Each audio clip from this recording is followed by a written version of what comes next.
बात सुन, छोड़ से बात मत कर, इधर सुन। वो जो वीडियो जिसको भी दी है ना, वो वीडियो में वापस चलिए, then after the next one, internal structure of urinary bladder. Median pyriform sac-like structure होता है, inverted pear shaped structure होता है, और अलग अलग कंडीशंस में इसका साइज वेरी करता है। जब फुल्ली डिस्टेंस्ड होगा, यानी कि पूरी तरह से यूरिन से फिल्ड होता है, तो ओवॉइड इन स्ट्रक्चर होता है, ओवॉइड इन शेप होगा। That is divided into 3 reasons, 3 अलग रीजंस में इसको डिवाइड किया गया है, बॉडी, एपेक्स एंड नेक। क्या बोल रहे हैं? This is the structure. Apex is the uppermost part, topmost part. Body जो है वो सेंटर में बीच में प्रेजेंट होता है, and that is having the trigon. 3 openings यहाँ पर प्रेजेंट होंगी। Here, 2 openings of ureters and there is 1 opening of urethra.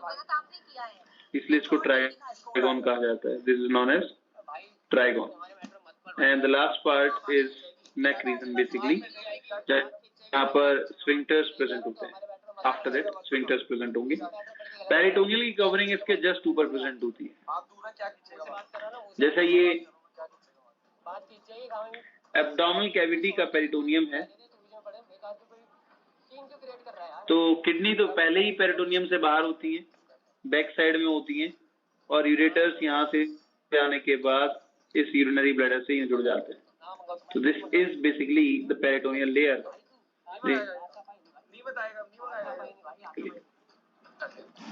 Clear है बेटा? हाँ कि ना? Yes sir. चलिए, then after next one is peritoneum इसके एंटीरियर साइड में प्रेजेंट होगा। सुन बेटा, तेरी ये जितनी भी हरकत है ना, सब रिकॉर्ड होगी कैमरे के अंदर। हाँ, आई समझ?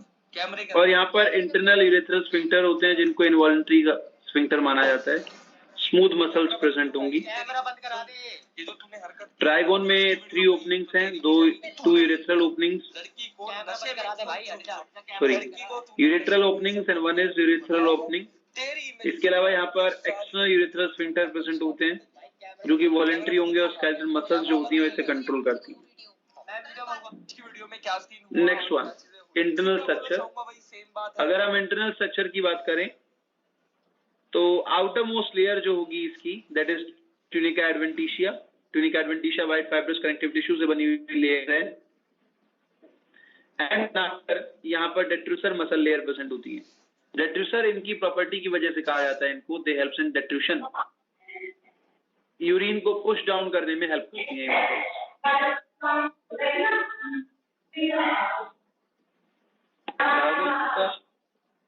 माइक ऑफ कीजिए अपना।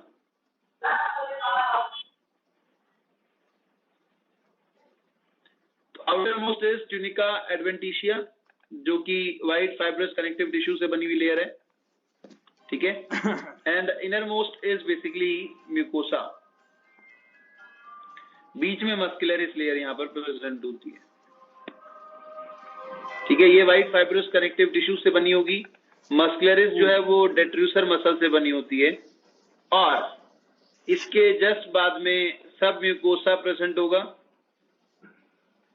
Then after next one is lamina propria. अरे क्या हो गया इसको?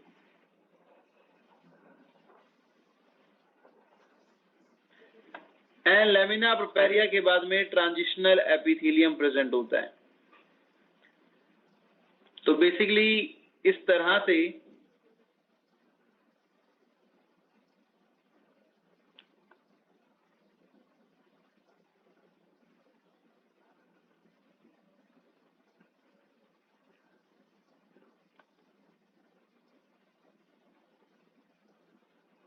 यहाँ पर 3 लेयर्स प्रेजेंट है।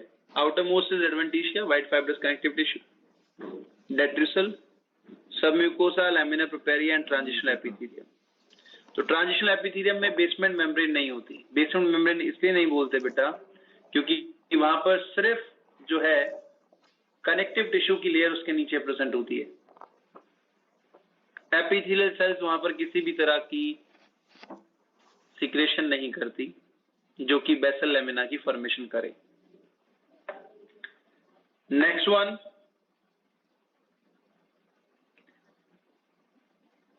Urethra, that is present only in mammals.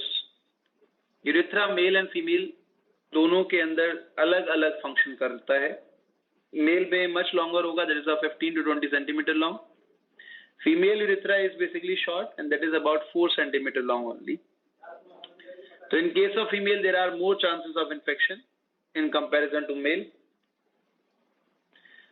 Mail urethra के 3 डिफरेंट रीजंस हैं। प्रोस्टेटिक, जो कि सराउंडेड होता है प्रोस्टेट ग्लैंड से। मेम्ब्रेनस, जिसके अंदर काउपर्स ग्लैंड की ओपनिंग प्रेजेंट होती है। And penile, which is present in penis. Opening at the tip of the penis is as urinogenital aperture. Urinogenital का मतलब है बेटा कि यूरिन और गैमीट यानी कि semen, seminal fluid along with the sperm, दोनों यहां से रिलीज है, ठीक है, that carries both urine and semen. Seminal fluid plus sperm जो है that is called semen. Seminal fluid जो है that is secretion of prostate gland, seminal vesicle and Cowper's gland. Sperm is the secretion of testis. Female urethra की बात की जाए तो that is short, about 4 centimetre long, that is why there is more chances of infection. That opens as urinary aperture, urinary aperture की तरह open करता है in front of vaginal aperture in vaginal vestibule, that carries only urine. Basically यहाँ पर male and female urethra जो है दोनों की लेंथ उनके जेंटिलिया की स्ट्रक्चर की वजह से, मॉर्फोलॉजी की वजह से डिफरेंट होती है। इन case of female, the opening of female genitalia is different than the structure of excretory system. इसीलिए यहां पर यूरेथ्रा की लेंथ वेरी करती है बेटा। Then after next one is nephron. यहां तक किसी को कोई डाउट है तो पूछ लीजिए बेटा, अदरवाइज हम आगे बढ़ते हैं।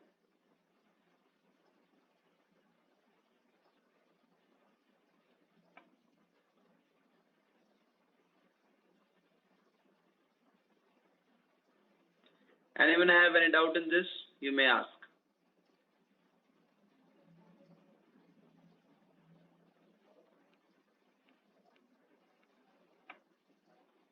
कोई डाउट नहीं है किसी को?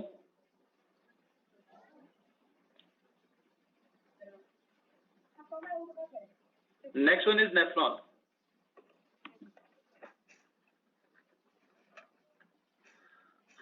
नेफ्रॉन जो है वो स्ट्रक्चरल एंड फंक्शनल यूनिट है किडनी की, और इसके 2 हिस्से हैं, glomerulus and renal tubule.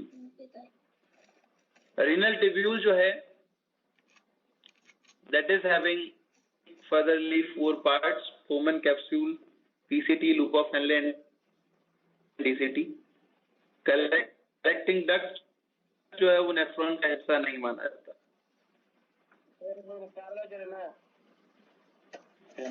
This is the structure. Arteriole wide होगी, इफरेंट आर्ट्रियोल नैरो होता है। आर्ट्रियोल डिफरेंट आर्ट्रियोल मिलकर ग्लोमेरुलस की फॉर्मेशन करते हैं, which is a capillary network. Glomerulus होता है जो कि बोमेन कैप्सूल के अंदर प्रेजेंट होगा, which is a cup like structure. यहां से फिल्ट्रेट की फॉर्मेशन होती है, ब्लड से फिल्टर किया जाता है सब्सटेंसेस को, and that enters to the tubule. Tubule के अंदर ये पीसीटी से हुआ लूप ऑफ हेनले में जाएगा, लूप ऑफ हेनले से डीसीटी में, और डीसीटी अल्टीमेटली ड्रेन कर जाती है कलेक्टिंग डक्ट के अंदर।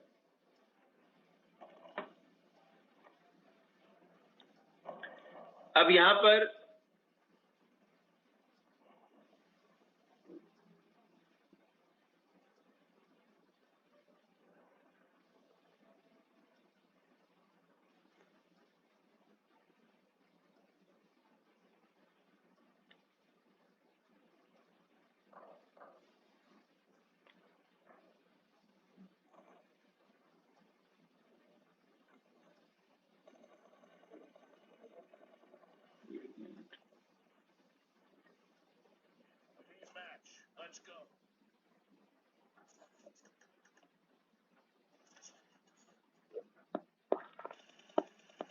बेसिकली सब चीज एक ही।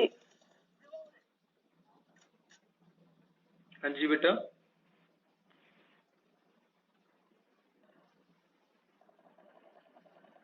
पूछिए।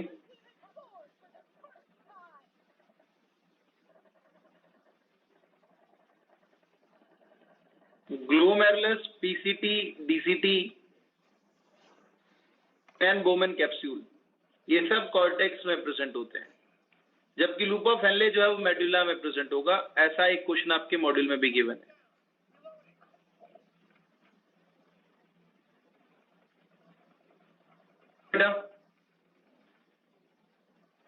अब ग्लोमेरुलस से निकलने वाली जो आर्ट्रियोल है वो आगे जाकर इसकी फॉर्मेशन कर देती है, ठीक है, जिनको कहा जाता है पेरीट्यूबुलर कैपिलरी नेटवर्क। ये पेरीट्यूबुलर कैपिलरीज हैं जो यहाँ पर प्रेजेंट होती है। डक्ट के अंदर आकर यूरिन की फॉर्मेशन होती है, that enters to the duct of Bellini. Filtrate 3 times move करता है कॉर्टेक्स और मेडुला के बीच टू फॉर्म यूरिन। जैसे कि फर्स्ट मूवमेंट ये है, सेकेंड मूवमेंट ये है, and this is the third movement जो यहाँ पर प्रेजेंट है। तो बेसिकली 3 बार मूव करता है कॉर्टेक्स और मेडुला के बीच फिल्ट्रेट, जिसकी वजह से यूरिन की फॉर्मेशन होती है। अब यूरिन जब बनता है तो that is basically in hyper osmolarity condition, 4 times ज्यादा कंसंट्रेटेड होता है ब्लड प्लाज्मा से। आगे पढ़ेंगे इसको। Now the very first one part, Malpighian body. Glomerulus और बोमेन्स कैप्सूल दोनों से मिलकर बना है ये। ग्लोमेरुलस जो है that is 100 to 500 times more permeable than the Bowman's capsule. अब बोमेन्स कैप्सूल की बात कर लेते हैं पहले। बेटा ये बोमेन्स कैप्सूल की विसरल लेयर है which is lined by the podocyte cells. यहाँ पर पोडोसाइट सेल्स प्रेजेंट होती हैं। There forms a slit pore for the filtration. Petals जो है वो यहाँ पर प्रेजेंट होंगे। कुछ इस तरह की स्ट्रक्चर होती है सेल की।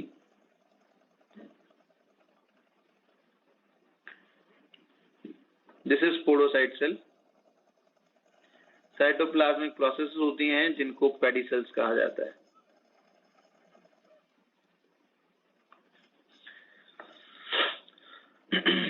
देन आफ्टर पैराइटल लेयर जो होती है वो स्क्वामस एपिथेलियल सेल्स से बनी होगी।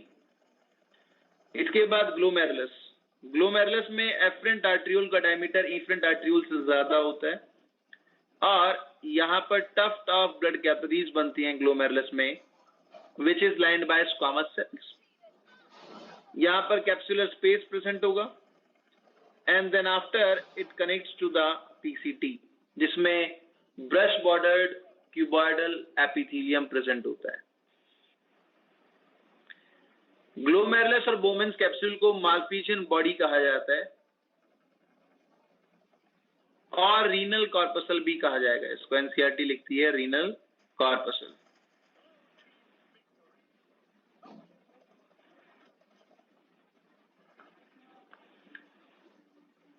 Then after the very first one part is PCT, that is less coiled in comparison to DCT. Otherwise ये highly coiled होता है। जो NCERT लिखती है that is highly coiled structure comparison to DCT। और ये मेन सीट ऑफ रीअब्जॉर्प्शन है। Active reabsorption perform करेगा ये और सिक्रेशन भी। यहाँ पर ब्रश बॉर्डर क्यूबॉइडल सेल्स जो होती हैं उनमें माइटोकॉन्ड्रिया और फूड रिजर्व अबंडेंट अमाउंट में प्रेजेंट होता है। Then after next one is loop of Henle, that is a hair pin like structure. हाँ जी बेटा। सर एक बार ऊपर करना। इसमें सर आपने लिख रखा है कि लेस कॉइल्ड होती है DCT से। हाँ, पर इसमें अब्जॉर्प्शन तो ज्यादा हो रहा है ना, तो लेस कॉइल्ड कैसे? ज्यादा कॉइल होगी तो ज्यादा सरफेस एरिया बढ़ेगा तो ज्यादा अब्जॉर्प्शन होगा। ये कॉइलिंग की बात कर रहे हैं ना। Less sir. ठीक है। अब इसके अंदर जो सेल्स हैं उसके अंदर माइक्रोविलाई ज्यादा प्रेजेंट है। इसका तो माइक्रोविलियल क्यूबॉइडल एपिथेलियल सेल्स प्रेजेंट है ना, लेकिन अगर हम डीसीटी की बात करें तो लेस माइक्रोविलाई है वहां पर। कॉइल्ड का मतलब अच्छा, हम कॉइल्ड कम है पर कॉइलिंग की बात कर रहे हैं। क्लियर? ना कि उसके अंदर प्रेजेंट माइक्रोविलाई की। माइक्रोविलाई तो यहाँ प्रेजेंट है ना, ये तो बाहर ट्यूब की कॉइलिंग की बात की जा रही है। अदरवाइज ये हाईली कॉइल्ड, ये हाईली कॉइल्ड तो है।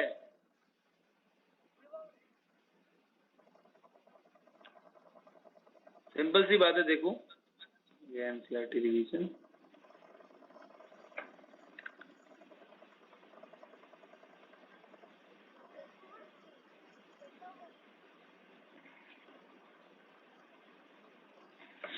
देखो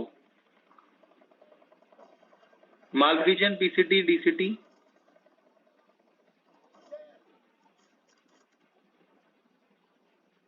यहाँ पे the tubule continue further to form a highly coiled network proximal convoluted tubule। यहाँ पर फिर से लिखता है another highly coiled tubular region that is DCT। अब दोनों हाईली कॉइल्ड है तो किसमें कॉइलिंग ज्यादा है? Coiling is more in DCT than PCT। DCT।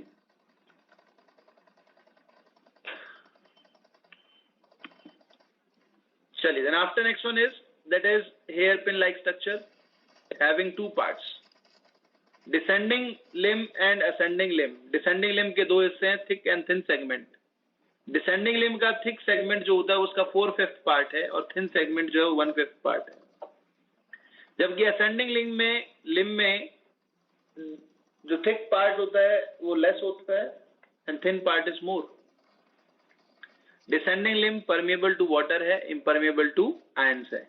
Ascending limb जो है वो इम्परमिएबल टू वाटर है but permeable to ions. Squamous cells यहाँ पर प्रेजेंट होंगी। बेसिकली स्क्वामस सेल्स के बीच में पोर्स प्रेजेंट होते हैं। Next one is distal convoluted tubule. Highly coiled होता है ये and that is near to the Malpighian body और ये जक्स्टा ग्लोमेरुलर एपरेटस की फॉर्मेशन करता है इन जक्स्टा मेडुलरी नेफ्रॉन्स या जक्स्टा ग्लोमेरुलर नेफ्रॉन्स भी बोला जाता है इनको।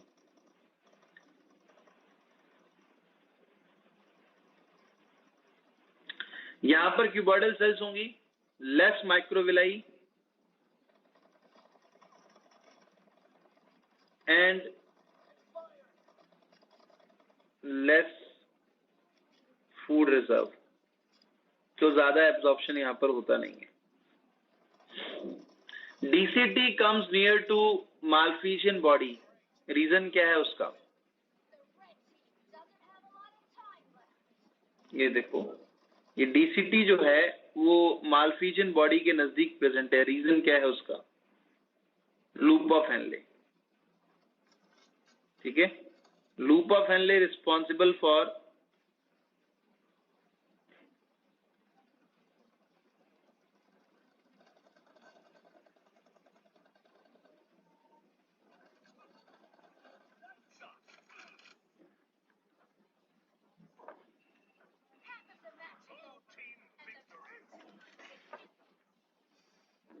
closer proximity of DCT with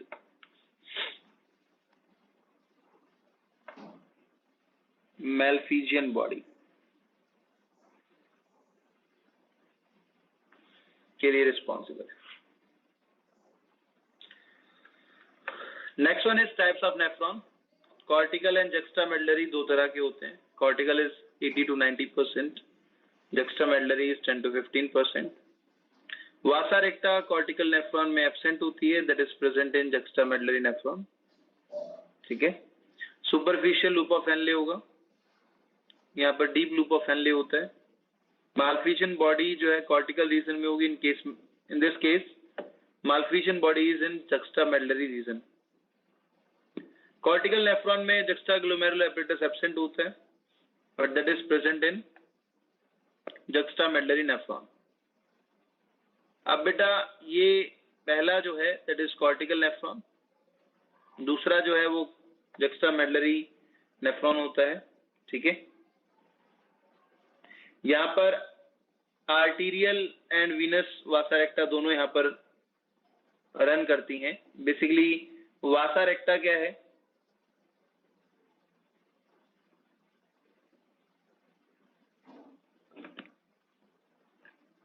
that is sir blood vessel. हाँ जी बेटा।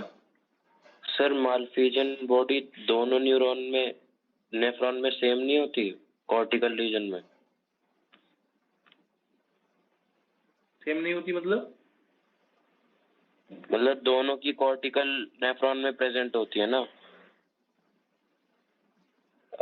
जक्स्टा वाली की भी मालफिजन बॉडी तो कॉर्टिकल में ही प्रेजेंट होगी, लूप ऑफ फैनले प्रेजेंट होता है।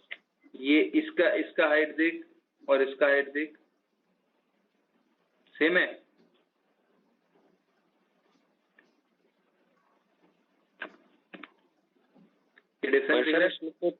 लूप ऑफ फैनले में फर्क आता है ना बस। क्या? जक्स्टामेडुलरी और कॉर्टिकल में लूप ऑफ फैनले में ही तो फर्क होता है बस। नहीं बेटा देखो,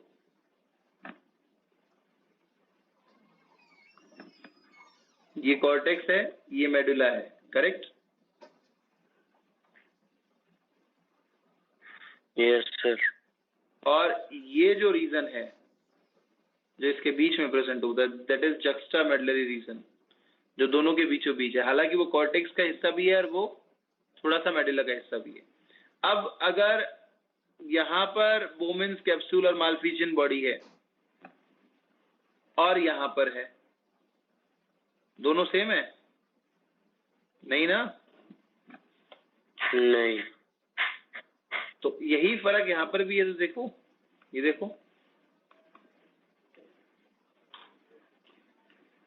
अभी इस डायग्राम में तुम्हें बहुत नजदीक लग रहा होगा, लेकिन जब ये सर्कुलर फॉर्मेशन होती है इस तरह से, ये हो गई। एक नेफ्रॉन का बोमेन कैप्सूल जो वो यहाँ पर है और दूसरे का है वो यहाँ पर है, तो साइड डिफरेंट हुई कि नहीं हुई? ये भी कॉर्टेक्स में है और ये भी कॉर्टेक्स में, लेकिन इसका रीजन जो है वो जक्स्टामेडुलरी रीजन हो गया।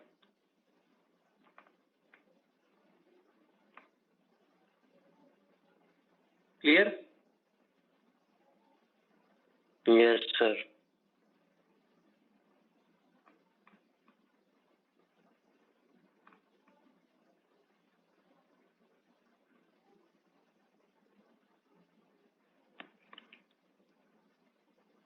Blood vessels runs along with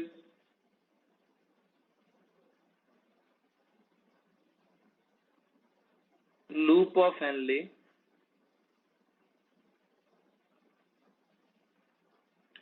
but counter current flow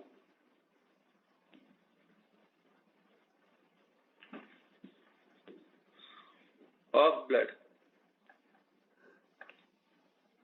to filtrate.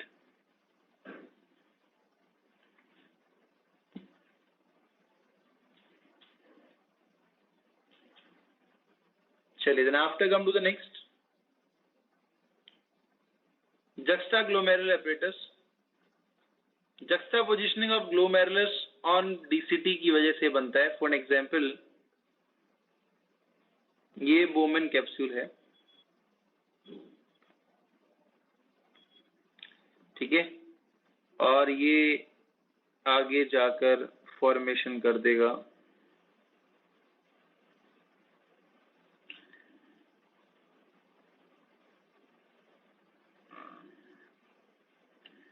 ये, मान लो कि डीसीटी बन गई यहाँ पर, दिस इज डीसीटी। अब अगर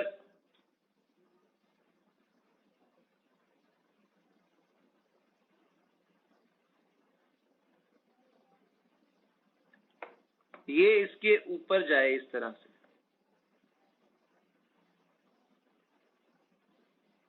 तो ऊपर जाने से होगा क्या कि जैसे ही ये मूव किया simply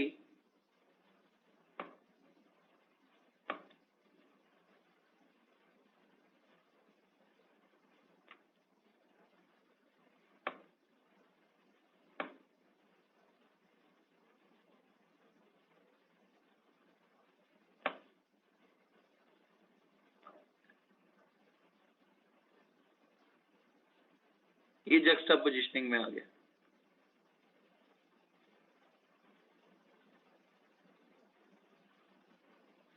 efferent arteriole, efferent arteriole. Now this is DCT, ये एफरेंट आर्ट्रियोल है, ये इफरेंट आर्ट्रियोल है, and that becomes juxta positioned. किस तरह से होता है ये बेटा?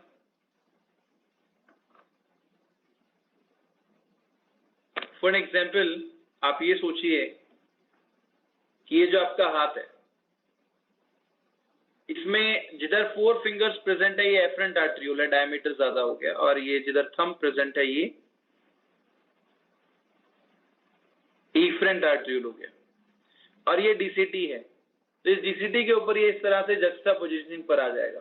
जब आप हाथ से इसको पकड़ोगे तो ये 4 फिंगर्स बाहर चली गई और ये थंब अंदर की तरफ आ गया।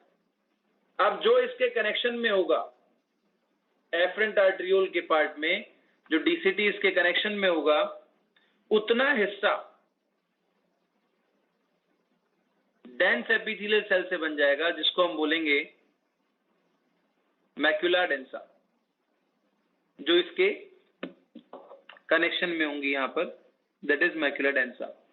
और इस मैक्युला डेंसा के कनेक्शन में जो एफरेंट आर्ट्रियोल की सेल्स हैं, दे becomes modified, smooth muscle sales modify हो जाती हैं और वो जक्स्टा ग्लोमेरुलर सेल की फॉर्मेशन कर देती है। क्लियर है बेटा? कोई डाउट अगर किसी को इसमें है तो पूछ लीजिए। Anyone have any doubt in this? You may ask.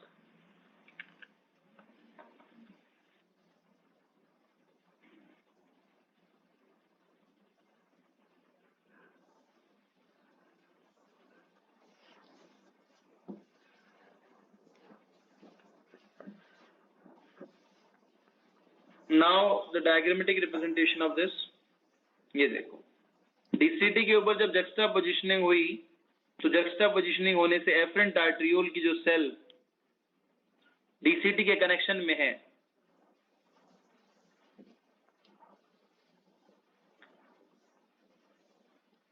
They becomes modified, उनको जक्स्टा ग्लोमेरुलर सेल कहा गया, और जो इसके कनेक्शन में DCT की सेल्स थी उनको मैक्युला डेंसा कहा गया। इसके अलावा यहाँ पर बीच में एक लेसिस सेल्स भी प्रेजेंट होती हैं, which is contractile in nature.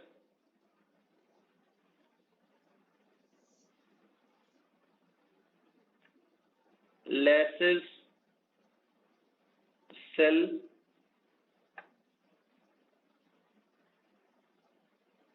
और मायोएंजियल सेल्स भी कहा जाता है उनको, which is contractile in nature.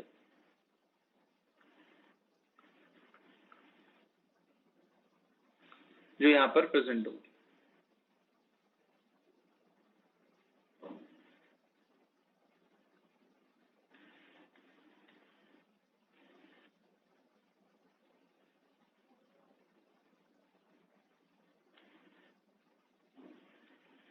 चलिए, तो DCT की सेल्स जो कि कांटेक्ट में होती हैं ग्लोमेरुलस के, ज्यादा डेंस हो जाएंगी, कलेक्टिवली मैक्युला डेंसा कहा जाता है इनको। Smooth muscle cells of afferent arteriole जो है वो मॉडिफाई होकर जक्स्टा ग्लोमेरुलर सेल्स की फॉर्मेशन कर देती हैं। नाउ जो मैक्युला डेंसा है वो डाइल्यूट फिल्ट्रेट को डिटेक्ट करता है, सोडियम आयन कंसंट्रेशन को डिटेक्ट करता है, that functions as baro receptor, pressure receptor की तरह काम करेगा ये। जो स्मूथ मसल सेल्स हैं एफरेंट आर्ट्रियोल की, वो रेनिन और एरिथ्रोपोइटिन का सिक्रेशन करती हैं। रेनिन जो है वो रेनिन एंजियोटेंसिन एल्डोस्टेरोन सिस्टम को रन करता है, जबकि एरिथ्रोपोइटिन आरबीसी प्रोडक्शन को बढ़ाएगा, एनहांस करेगा इन इमरजेंसी। अब अगर डाइल्यूट फिल्ट्रेट होता है, फिल्ट्रेट डाइल्यूट होगा तो सबसे पहला इफेक्ट आएगा ब्लड के वॉल्यूम पर, ब्लड का वॉल्यूम रिड्यूस करेगा। और अगर वॉल्यूम रिड्यूस कर गया तो ग्लोमेरुलर ब्लड प्रेशर जो है, रीनल ब्लड प्रेशर जो है वो रिड्यूस हो जाएगा और फिल्ट्रेशन रेट रिड्यूस करेगा। जब बीपी कम हुआ, ब्लड प्रेशर कम हुआ, तो मैक्युला डेंसा ने यहाँ पर डाइल्यूट फिल्ट्रेट कंडीशन को डिटेक्ट कर लिया। इस कंडीशन को इसने डिटेक्ट किया and that activates juxtaglomerular cell. JG cells renin का सिक्रेशन करते हैं जो कि लिवर से आने वाले एंजियोटेंसिनोजन को एंजियोटेंसिन 1 में कन्वर्ट कर देता है और लंग्स में एंजियोटेंसिन कन्वर्टिंग एंजाइम्स जो हैं वो इसे एंजियोटेंसिन 2 में कन्वर्ट कर देते हैं। अब एंजियोटेंसिन 2 जो है that is a strong वेसो constrictor, ये ब्लड वेसल्स को कंस्ट्रिक्ट करेगा और ब्लड वेसल्स के कंस्ट्रिक्ट होने की वजह से यहाँ पर जीएफआर जो है वो नॉर्मलाइज हो जाएगा। इसके अलावा ये स्टिमुलेट करता है reabsorption of NaCl and water by PCT, proximal convoluted tubule से, और ये स्टिमुलेट करेगा एड्रेनल कॉर्टेक्स को कि वो एल्डोस्टेरोन का सिक्रेशन करें और that will leads to a conditional reabsorption of sodium ion and water by DCT, distal convoluted tubule से reabsorption करवाता है, conditional reabsorption एल्डोस्टेरोन। क्लियर है बेटा? यहां तक अगर किसी भी बच्चे को कोई भी डाउट है तो पूछ सकता है।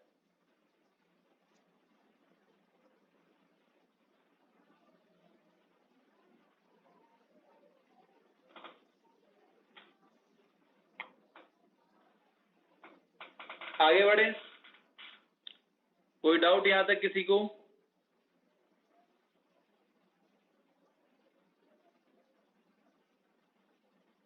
थोड़ा ऊपर चलना।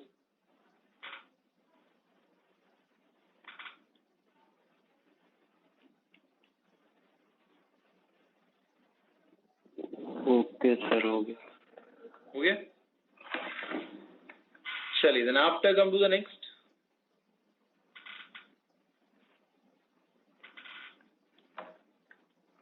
Urine formation.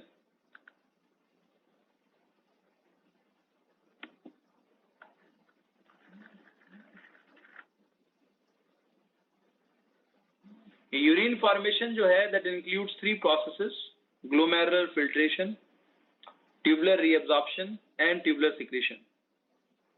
3 प्रोसेसेस यहाँ पर इंक्लूड होती हैं। एफरेंट आर्ट्रियोल से जो ब्लड आता है वो ग्लोमेरुलस में एंटर करेगा and that will leads to the first process which is filtration और ultrafiltration। उसके बाद इस ट्यूब्यूल से रीअब्जॉर्प्शन होता है, ट्यूबुलर रीअब्जॉर्प्शन बोलते हैं पेरीट्यूबुलर कैपिलरीज, और यही पेरीट्यूबुलर कैपिलरीज जो है वो कुछ वेस्ट को सिक्रेट करती हैं which is secretion and lastly excretion हो जाता है। तो एक्सक्रीशन जो है that is filtration minus reabsorption plus secretion. अब इसमें सबसे पहला part glomerular filtration. Glomerular filtration जो है वो एक बेटा नॉन सेलेक्टिव प्रोसेस है। That is the first process of urine formation, जिसमें फिल्ट्रेशन ऑफ ब्लड होता है। किस ब्लड का फिल्ट्रेशन होगा? जो कि ग्लोमेरुलस में आएगा, और ये बेस्ड होता है फिल्ट्रेशन प्रेशर पर। किसी भी नॉर्मल पर्सन के अंदर 1100 to 1200 ml ऑफ ब्लड जो है that is basically filtered by the kidney per minute, and out of that 650 to 700 ml is basically blood plasma। तो किसी भी बॉडी के पार्ट में अगर हम देखें तो ब्लड कैपिलरीज से फॉर्म्ड एलिमेंट कभी बाहर नहीं जाता, लार्ज प्रोटीन्स बाहर नहीं जाते। हमेशा जो प्लाज्मा होगा उसी का ही फिल्ट्रेशन होता है। तो approximately 1/5 part of the total blood volume kidney के अंदर एंटर करता है, जिसका 55% part which is approximately 650 to 700 ml renal plasma है, ब्लड प्लाज्मा है। अब ये ब्लड प्लाज्मा से फिल्टर होकर फिल्ट्रेट बनता है विच इज 125 ml पर मिनट, यहां पर फिल्ट्रेशन जो है वो 3 लेयर्स के वजह से होता है। The very first one is endothelium of glomerulus, second one is basement और लोजमेंट लेयर। कुछ एनसीईआरटी के अंदर कौन सा पार्ट बेटा, कौन सा पार्ट? एक स्टेटमेंट है ना कि 1100 to 1200 blood filtered by kidney per minute पर GFR 125 ml है, वो कैसे?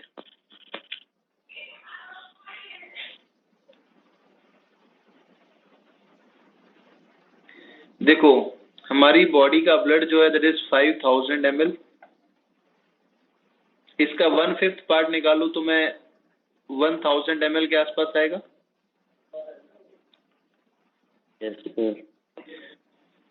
तो यहाँ पर 1100 to 1200 ml लिखा हुआ है बेसिकली, तो अप्रोक्सीमेट नंबर यही रहता है 1/5 पार्ट का 5040 ml है।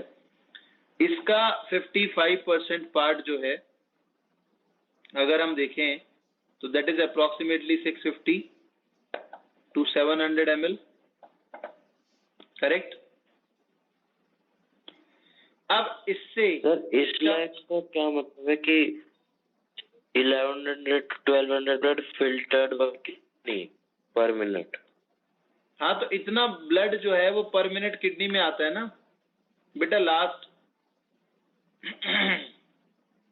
लास्ट चैप्टर के नोट्स नहीं पढ़े तुमने, है ना।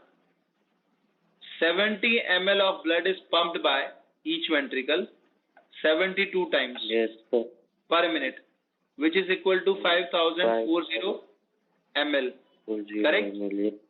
उसके बाद ब्लड डिस्ट्रीब्यूशन पड़ा है,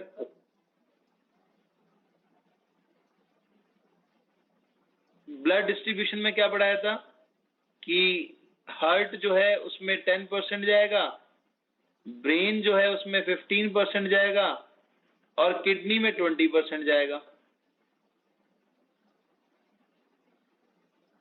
अब किडनी में अगर 20% जा रहा है तो वो 100% का कितना हुआ? 1/5 हुआ ना। अब 1/5 पार्ट जो है वो हम किडनी के अंदर जाता है पर मिनट, और रीनल आर्टरी से होता हुआ ये रीनल वेन में वापस पहुंचेगा। तो ये 1/5 पार्ट ही फिल्टर हुआ। किडनी, तो किडनी का काम क्या है? यूरिन की फॉर्मेशन करना, ब्लड को फिल्टर करना, करेक्ट सर। अब इस ब्लड के 2 हिस्से हैं जो किडनी में जाता है, एक है फॉर्म्ड एलिमेंट, दूसरा पार्ट है उसका renal plasma flow. Formed element जो होते हैं वो 45% होते हैं और 55% होता है आपका ब्लड प्लाज्मा, करेक्ट। हाँ जी सर, समझ गया। तो हमें ये पता है कि आरबीसी, थ्रोम्बोसाइट्स, डब्ल्यूबीसी ये तो पास करती नहीं है, लार्ज प्रोटीन्स जाएंगे नहीं, तो फिल्टर क्या होगा? हमेशा फिल्टर तो प्लाज्मा ही होगा ना। हाँ तो बस ये 650 to 700 ml जो प्लाज्मा है इससे फिल्ट्रेट बनता है 125 ml पर मिनट। तो 650 to 700 25 कितना है? वो 19 to 20% हुआ कि नहीं हुआ?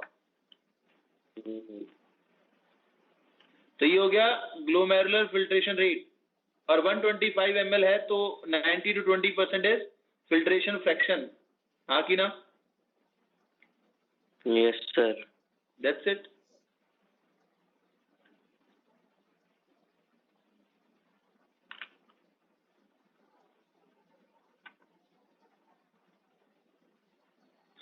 चलिए, तो 3 लेयर्स है यहाँ पर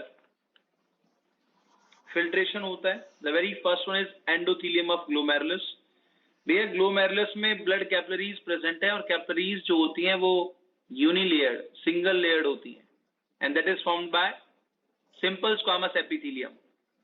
उसके बाद यहाँ पर बेसमेंट लेयर होती है, कुछ एनसीईआरटीज में इसको लोजमेंट लेयर भी लिखा गया है, तो ये भी करेक्ट है। And that is present in between, बीचों बीच प्रेजेंट होगी, ठीक है, एंडोथीलियम और visceral layer of Bowman's capsule के, जो कि पोडोसाइट सेल से बना होता है। And that is present in intricate manner. ये आपके एनसीईआरटी में गिवन है, इसको आप मार्क कर लें।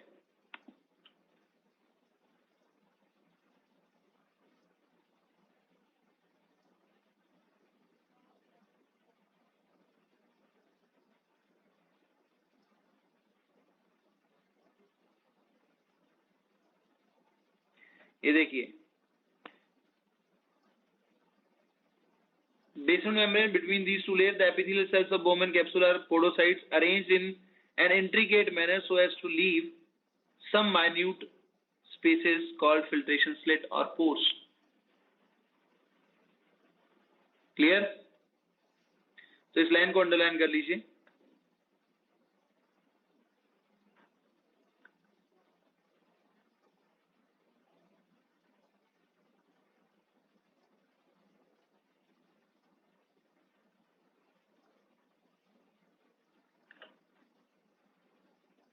चलिए, तो अब यहाँ पर फिल्ट्रेशन स्लिट की फॉर्मेशन होती है, स्लिट डायफ्राम्स बनते हैं यहाँ पर, और ये बोमेन स्पेस में आ जाएगा जिसको हम बोलते हैं कैप्सुलर स्पेस।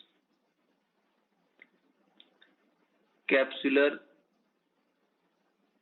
स्पेस में एंटर करेगा ये। This is epithelium of Bowman's capsule.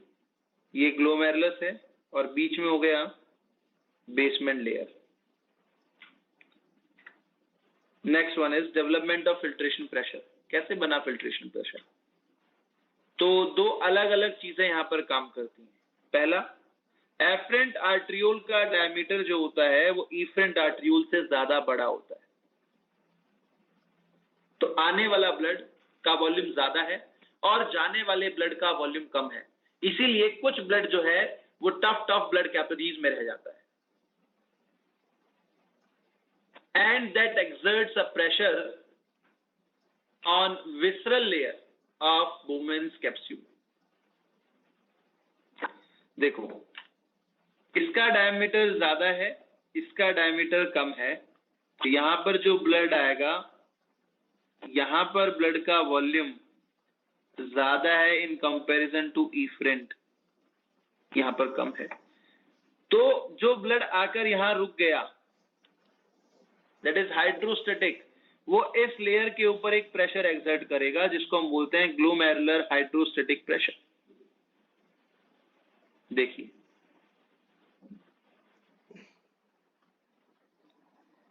ये ब्लड आया यहां से and that enters to this side which is hydrostatic pressure, the very first one, जो इस लेयर के ऊपर एक प्रेशर एक्सर्ट करेगा।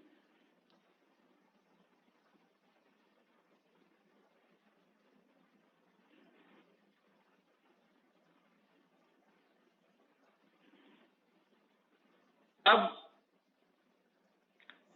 इसका प्रेशर जो होता है दैट इज 60 mmHg, जबकि ब्लड जो है that is a colloidal solution, तो उसके अंदर जो प्रोटीन्स प्रेजेंट होते हैं वो भी एक प्रेशर एक्सर्ट करते हैं इस पर्टिकुलर ब्लड के ऊपर। और बोमेन्स कैप्सूल के अंदर जो फिल्ट्रेट प्रेजेंट है, उसके सराउंडिंग में जो एक्स्ट्रा सेलुलर फ्लूइड प्रेजेंट है, वो भी एक प्रेशर एक्सर्ट करेगा अगेंस्ट दिस, इसके अगेंस्ट एक प्रेशर एक्सर्ट करता है, ठीक है, जिसको हम बोलते हैं कैप्सुलर प्रेशर। और ब्लड कोलॉइडल ऑस्मोटिक प्रेशर जो है BCOP, that is exerted on it. अब बच्चे ये सोचते हैं कि BCOP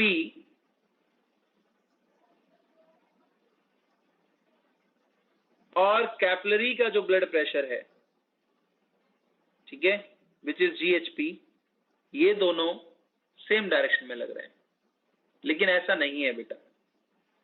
रीजन देखिए,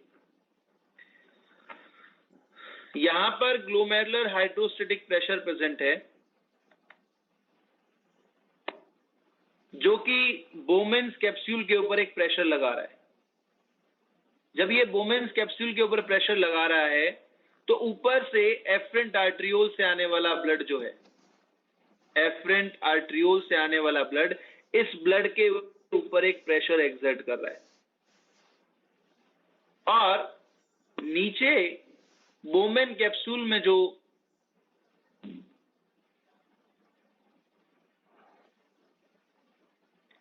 फिल्ट्रेट प्रेजेंट है और इसके अलावा जो बाहर एक्स्ट्रा सेलुलर फ्लूइड है, वो इस ग्लोमेरुलर हाइड्रोस्टेटिक प्रेशर के अगेंस्ट एक प्रेशर एक्सर्ट करेगा।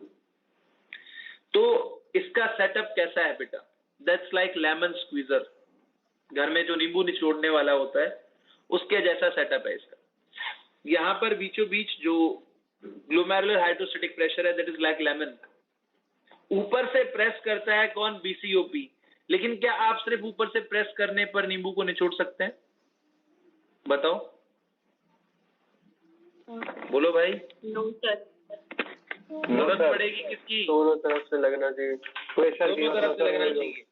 तो बेसिकली सीएचपी यहां से प्रेस करता है और बीसीओपी जो है वो ऊपर से प्रेस करता है, तो अल्टीमेटली बीसीओपी और सीएचपी दोनों एक साथ काम करते हैं। और अल्टीमेट इफेक्ट किस पर आएगा? ग्लोमेरुलर हाइड्रोस्टेटिक प्रेशर पर आएगा। Glomerular hydrostatic pressure which is like lemon in between। तो नेट फिल्ट्रेशन प्रेशर क्या हुआ बेटा? GHP minus BCOP plus CHP, 60 minus 30 plus 20, which is 10 mmHg, and that ranges from 10 to 25। 10 से 25 के बीच प्रेजेंट हो गए।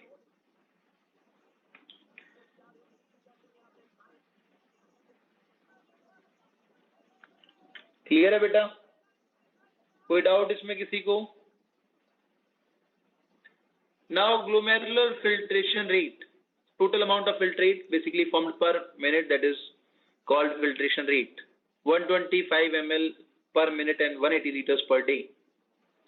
Renal plasma flow 650 to 700 ml, filtration fraction निकाल दिया, which ranges from 18 to 20%। ये ऊपर अभी समझाया था आदित्य।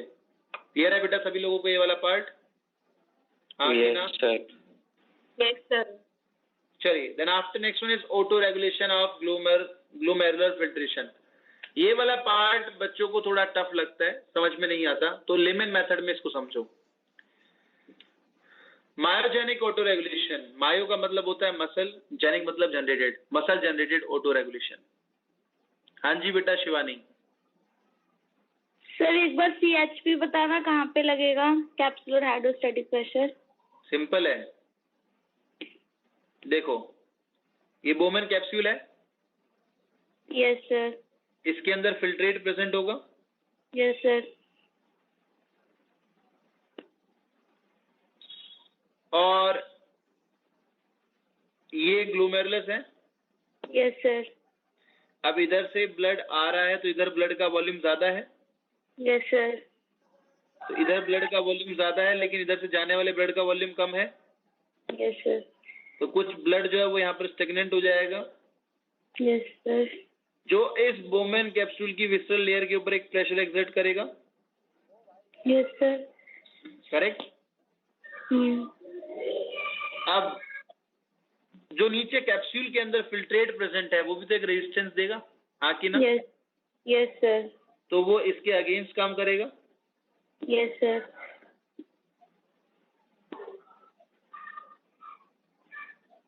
इसको हम बोलेंगे CHP। ओके। अब जो ब्लड ऊपर से और आ रहा है वो इसके ऊपर एक प्रेशर एक्सर्ट करेगा। Yes sir. जिसको हम क्या बोलेंगे? BCOP। OP. Clear? Yes sir. दोनों के बीच में GHP प्रेजेंट है। Yes sir. तो BCOP plus CHP minus GHP अगर हम करें तो नेट फिल्ट्रेशन प्रेशर आ जाएगा। Yes sir. Thank you sir.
चलिए आगे बढ़ते हैं।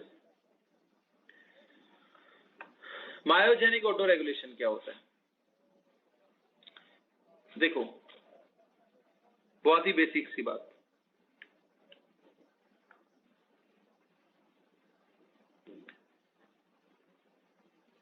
This is the first condition.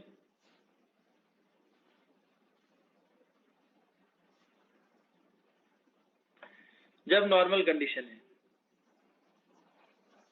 ठीक है,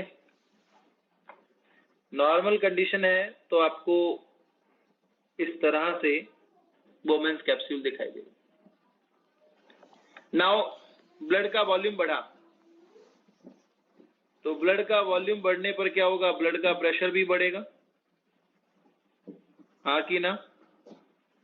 यस सर। और ब्लड का प्रेशर भी बढ़ा तो ब्लड का फ्लो भी बढ़ेगा।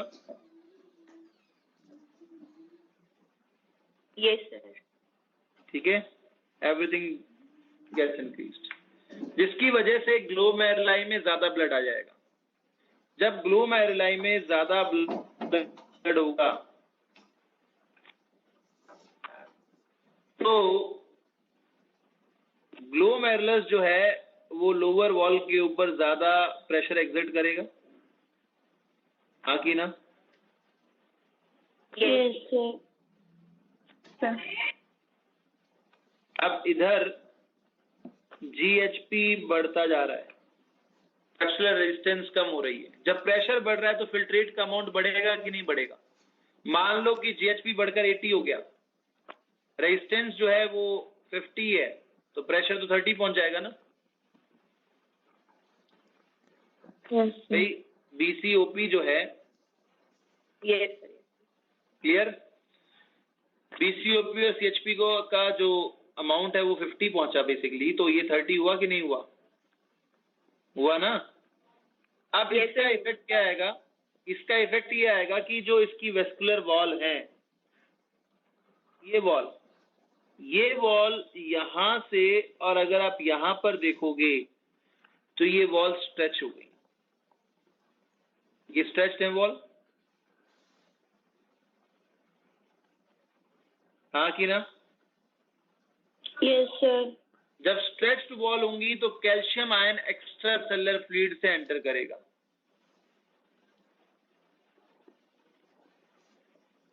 Calcium ion from ECF extra cellular fluid से एंटर करेगा और इन स्ट्रेच्ड वॉल को दोबारा से नॉर्मलाइज कर देगा। कैल्शियम आयन की एंट्री जो है वो स्ट्रेच वॉल को कॉन्ट्रैक्ट करेंगी, तो कॉन्ट्रैक्ट करने से क्या होगा? यहां पर resistance of vascular wall increase करेगा and that reduces to normal GFR। यहां पर GFR जो बढ़ गया था, ठीक है, ब्लड फ्लो बढ़ जाने की वजह से वो यहां पर नॉर्मल हो जाएगा। क्लियर? सर दोबारा बता दो। देखो, ब्लड का वॉल्यूम बढ़ा, ब्लड का प्रेशर बढ़ा, ब्लड का फ्लो बढ़ेगा, करेक्ट?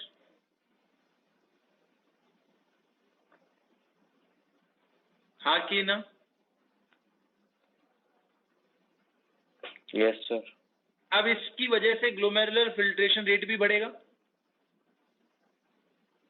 Yes sir.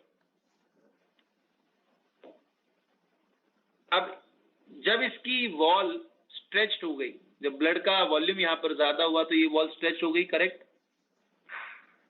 ये सारी वॉल स्ट्रेच है। जब ये वॉल स्ट्रेच हो गई तो calcium ion extra cellular fluid से इसके अंदर एंटर करेगा ग्लोमेरुलाई में, और इसकी स्ट्रेच्ड वॉल को वो कंस्ट्रिक्ट कर देगा, कॉन्ट्रैक्ट कर देगा। जब वॉल कॉन्ट्रैक्ट होंगी तो वेस्कुलर रेजिस्टेंस बढ़ जाएगा, हाँ कि ना? रेजिस्टेंस बढ़ने से GFR नॉर्मल हो गया। क्लियर? Yes, Sir? sir. हाँ जी बेटा। सर वॉल के स्टिचिंग होने से तो कैप्सुलर हाइड्रोस्टैटिक प्रेशर भी तो इंक्रीज हो जाएगा ना? क्यों? वॉल के कांटेक्ट होने से हाइड्रोस्टैटिक प्रेशर इंक्रीज क्यों होगा? सर कॉन्ट्रैक्ट जब देख। एक्सपैंड कर रहा था जी एक्सपेंड करने से तो इंक्रीज हो रहा है ना, ये देख बढ़ा तो दिया। सर CHP भी बढ़ेगा ना? CHP क्यों बढ़ेगा? सर नीचे से प्रेशर ऊपर ज्यादा लगेगा फिर। नीचे से ऊपर प्रेशर ज्यादा क्यों लगेगा? इधर फिल्ट्रेट जो है वो प्रेशर लगाकर इसको यहाँ पर कंस्ट्रक्ट करवा रहा था। अब CHP जो है वो तो इधर घटना शुरू हुआ ना पहले, बाद में इंक्रीज करेगा ना वो, तो जब फिल्ट्रेट का अमाउंट बढ़ेगा तो इनिशियल कंडीशन में क्या होगा?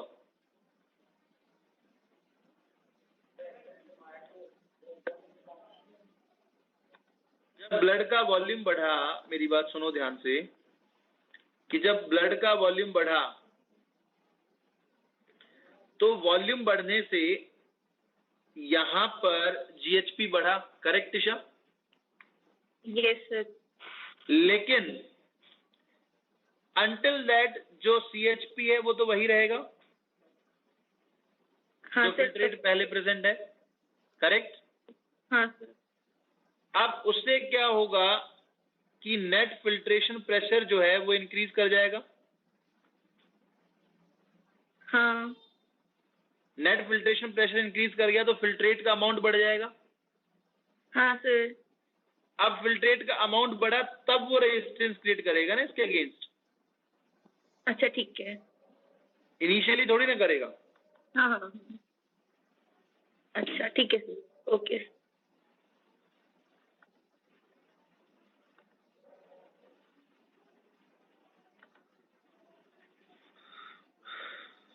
चलिए चलिए चलो।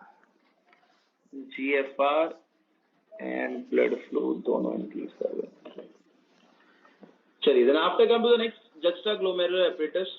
ये तो मैंने आपको भी पढ़ाया, वही चीजें दोबारा से।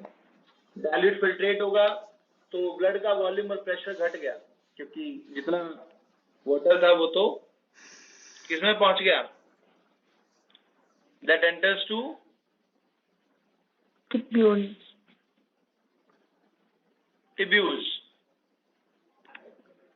अब टिब्यूल्स के अंदर जब फिल्ट्रेट डाइल्यूट है तो मैक्यूला डेंसा स्टिमुलेट कर देंगे किसको? जक्स्टाग्लोमेरुलर सेल्स को। क्योंकि अगर टिब्यूल के अंदर फिल्ट्रेट डाइल्यूट हुआ तो फिल्ट्रेशन रेट पर इफेक्ट पड़ेगा, ब्लड का वॉल्यूम घट जाने की वजह से ब्लड का फ्लो भी घट जाएगा, रीनल ब्लड प्रेशर भी घट जाएगा। Now juxtaglomerular cell secretes renin, जो कि एंजियोटेंसिन को एंजियोटेंसिन 1 में कन्वर्ट करती है, कन्वर्टिंग एंजाइम है, एंजियोटेंसिन 2 में कन्वर्ट करेगा। And these are the conditions: activate PCT for NaCl and water reabsorption, stimulate retinal cortex जो कि एल्डोस्टेरोन को सिक्रेशन करवाएगा, और एल्डोस्टेरोन का सिक्रेशन होने की वजह से यहाँ पर कंडीशनल रीअब्जॉर्प्शन होगा सोडियम एंड वाटर का from DCT, distal convoluted tubule. Blood का वॉल्यूम, ब्लड का pressure and glomerular filtration rate जो है वो रिस्टोर हो जाएगा normal. Now the neural control. Blood vessels of kidney जो है they innervated by autonomic nervous systems sympathetic fibres, जो कि इमरजेंसी में एक्टिवेट होती हैं और रीनल आर्टरीज को कंस्ट्रिक्ट कर देती हैं। आर्टरीज कंस्ट्रिक्ट होंगी तो उनका डायमीटर,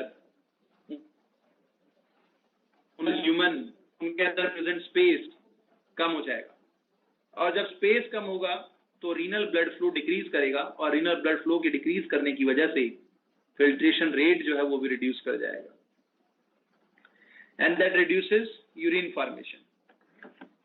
नॉर्मल GFR जो है that is basically restored bye parasympathetic, एक मिनट बेटा,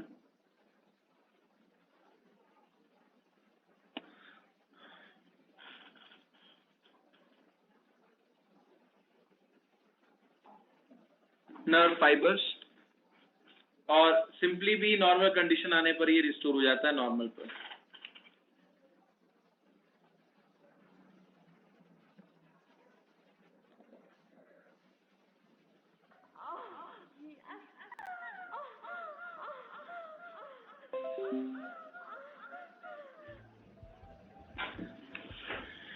एक मिनट।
चलिए, क्लियर है बेटा? यहाँ तक कोई डाउट किसी को? Anyone have any doubt in this? You may ask.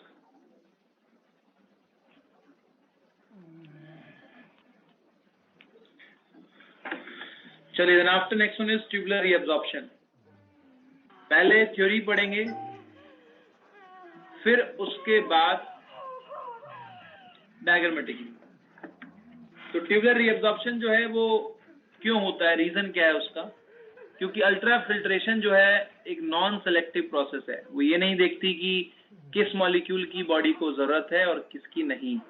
जितने भी मॉलिक्यूल फिल्टर किए जा सकते हैं वो यहाँ पर फिल्टर कर लेती है। And that filtrate basically contains waste as well as essential substances which is required by the body. जिनकी हमारी बॉडी को जरूरत है वो भी वहां पर प्रेजेंट होते हैं। तो reabsorption of those essential substances by the body is called tubular reabsorption। और पेरिट्यूबुलर कैपिलरीज जो होती हैं उनमें ये रीअब्सॉर्ब होता है। ये एक्टिव और पैसिव दोनों तरह की प्रोसेसेस से होगा। एक्टिव प्रोसेस में अगेंस्ट द कंसंट्रेशन ग्रेडियंट होगा और पैसिव प्रोसेस में high concentration to low concentration absorption होता है। 180 लीटर्स पर डे फिल्ट्रेट बनता है, but there is only 1.5 litre of urine discharged और excreted by the body. That means more than 99%, approx मानते हैं कि 99% रीअब्सॉर्ब हुआ, बट मोर देन 99% जो है यहाँ पर फिल्ट्रेट को रीअब्सॉर्ब कर लेती है body. That is called tubular reabsorption. Terrestrial life में जितने भी एनिमल्स प्रेजेंट होते हैं मैक्सिमम केसेस में ट्यूबुलर रीअब्सॉर्प्शन जो है वो प्रेजेंट होता है, ताकि बॉडी की सॉल्ट एंड वाटर कंसंट्रेशन को बैलेंस किया जा सके। रीअब्सॉर्प्शन इन पीसीटी, प्रॉक्सिमल कन्वोल्यूटेड ट्यूब्यूल की अगर हम बात करें तो इसे मेजर सीट ऑफ रीअब्सॉर्प्शन बोला जाता है। यहाँ पर रीअब्सॉर्प्शन ऑब्लिगेटरी है, चाहे हार्मोन आए ना आए कुछ भी हो। मैक्सिमम रीअब्सॉर्प्शन जो होगा हर कंडीशन में वो पीसीटी में ही होता है। And 70 to 80% which is approximately 2/3 of total reabsorption occurs in PCT। यहाँ पर filtrate isotonic to blood plasma होता है। सिंपल है, पीसीटी जो है वो कॉर्टेक्स में प्रेजेंट है और कॉर्टेक्स की osmolarity 300 milli osmole per litre होती है, which is bit equal to the osmolarity of blood। Blood की osmolarity 200 to 300 milli osmole per litre होती है, रेंजेस बिटवीन 200 to 300। तो यहाँ पर आइसोटोनिक टू ब्लड प्लाज्मा कहा जाएगा इसको।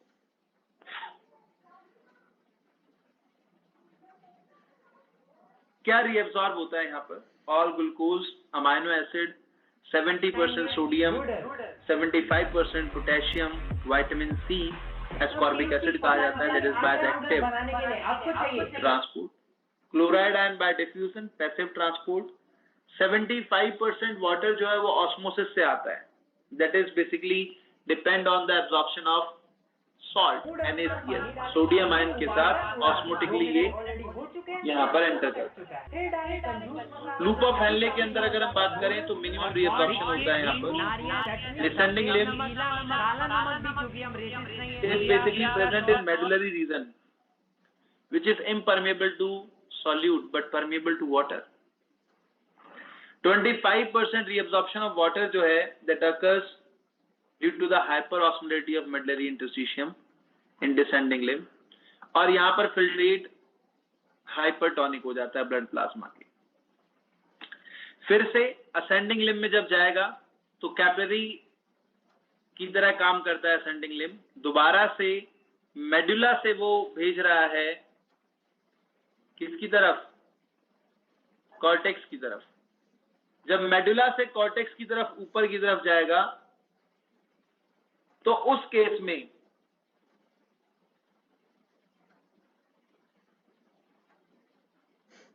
पहले समझने लगता है वाटर उसके पास बचा नहीं, लेकिन उसे हाइपरटोनिक से हाइपोटोनिक होना है। क्या होना है? हाइपरटोनिक से, यहाँ पर अगर आप देखोगे तो हाइपरटोनिक कंडीशन है, और यहाँ से अगर फिल्ट्रेट ऊपर जा रहा है तो उसे हाइपरटोनिक से हाइपोटोनिक होना है। और जब उसे हाइपरटोनिक से हाइपोटोनिक होना है तो उस कंडीशन में क्या करेगा बेटा? वो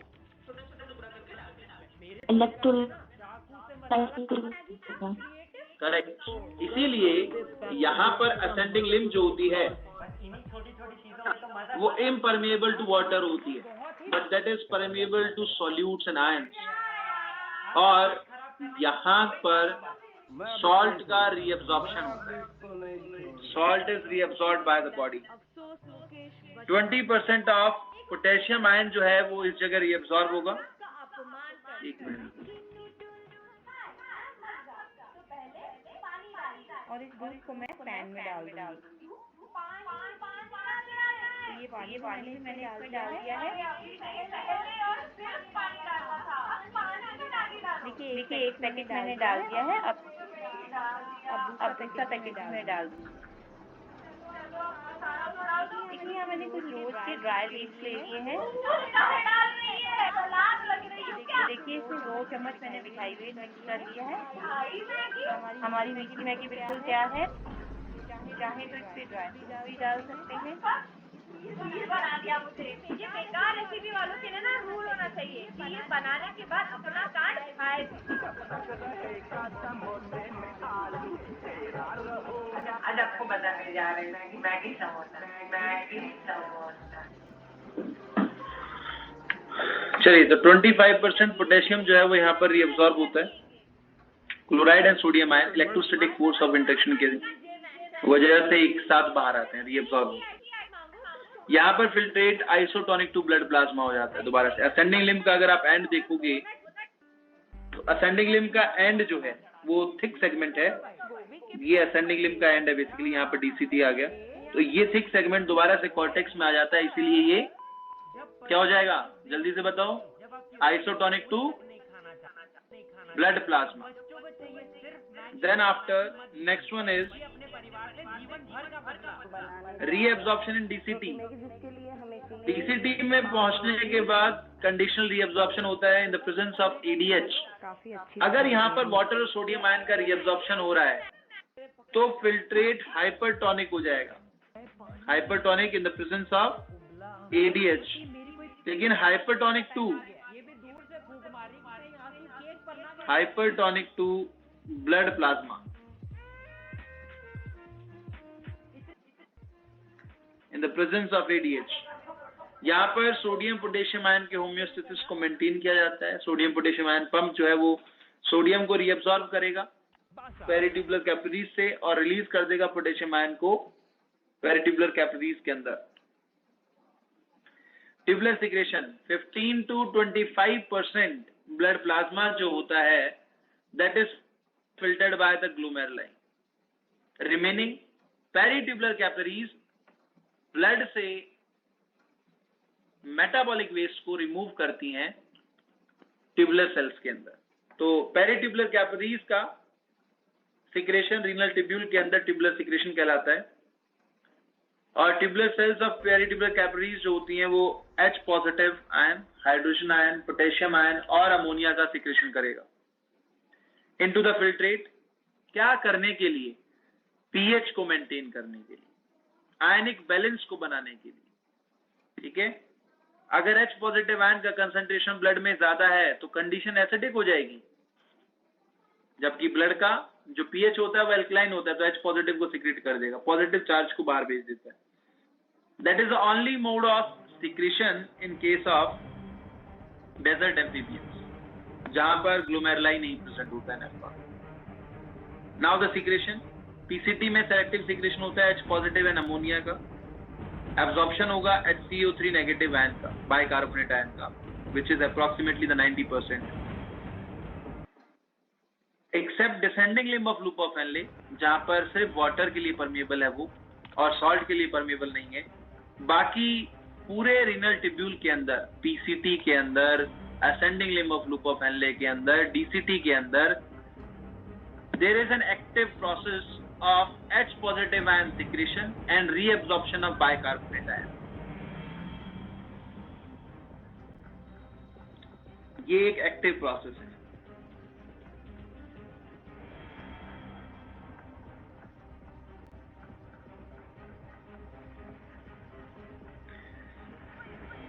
डीसीटी जो है उसमें सेलेक्टिव सिक्रेशन होता है K positive, H positive and ammonia का, to maintain pH and sodium potassium ionic balance.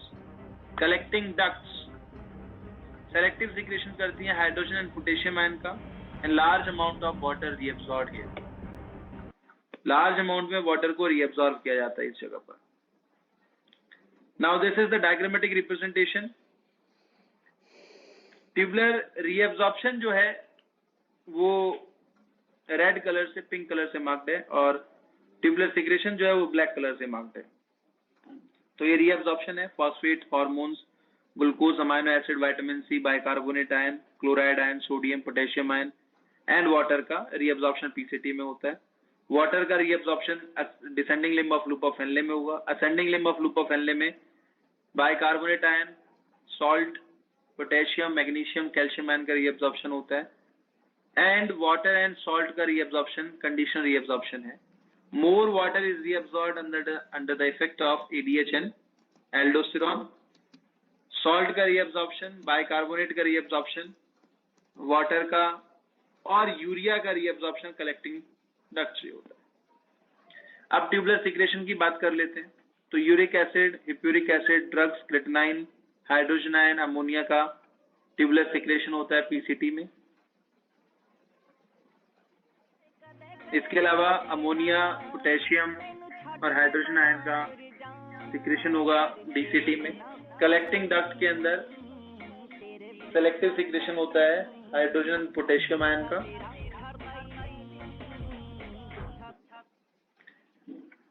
Urea जो है उसे मेडुलरी इंटरस्टिशियम में रीअब्सॉर्ब किया जाता है ताकि मेडुला का ऑस्मोलरिटी बढ़ाया जा सके। यूरिया को रीअब्सॉर्ब करने के बाद पैसिव ट्रांसपोर्ट किया जाता है into ascending limb of loop of Henley, और यहां से वही कंसेप्ट शार्क वाला आता है कि retention of organic osmolytes helps in removal of ions. याद है बेटा, ऑर्गेनिक ऑस्मोलाइट्स का अगर बॉडी में रिटेंशन हो तो हाइपो आयनिक कंडीशन हो जाती है, हाँ कि ना? तो असल में यहां पर जो ये यूरिया है वो इस डायरेक्शन से चलता रहता है, ऐसे चलता रहेगा। ठीक है, यहां से आया, इसके अंदर एब्जॉर्ब हुआ, ऊपर गया, फिर से आया, फिर से सीक्रेट हो गया, फिर से एब्जॉर्ब हो गया, यही चलता रहेगा। रीजन कि जब यूरिया यहां से एंटर करता है तो सॉल्ट को बाहर निकाल देता है, NaCl को बाहर निकाल देता है। तो सॉल्ट एंड यूरिया दोनों जो है मेडुलरी इंटरस्टिशियम की हाइपर ऑस्मोलरिटी को मेंटेन करने में हेल्प करते हैं। क्लियर, हाँ कि ना?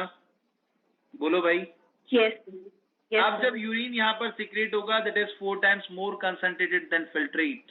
फिल्ट्रेट से 4 times ज्यादा कंसंट्रेटेड होता है।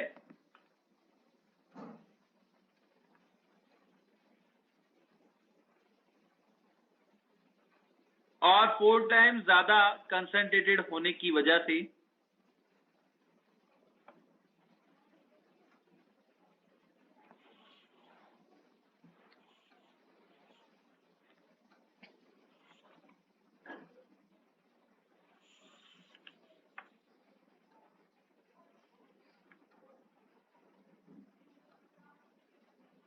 एक मिनट,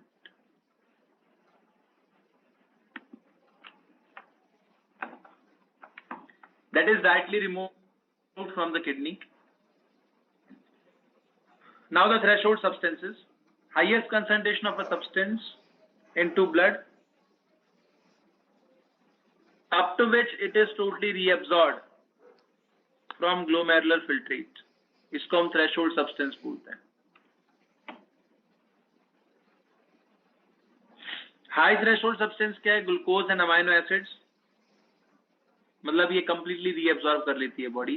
अगर उससे भी ज्यादा होगा, ट्यूबुलर मैक्सिमा 180 मिलीग्राम पर 100 ml of blood for glucose, इससे ज्यादा होगा तो ये अपीयर करेगा किसके अंदर? किसके अंदर अपीयर होगा? यूरिन में, जिसको हम कहते हैं glycosuria condition. Low threshold substance urea, uric acid, body retain करती है इनको to maintain hyperosmolarity of medulla और medullary interstitium. Non threshold substance hippuric acid and creatinine.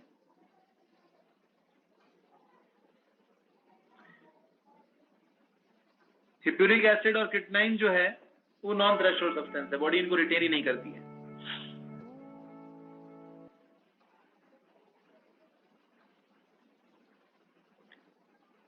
अब पीसीटी जो है वो यहाँ पर 90% HCO3 नेगेटिव को रीअब्सॉर्ब कर लेती है.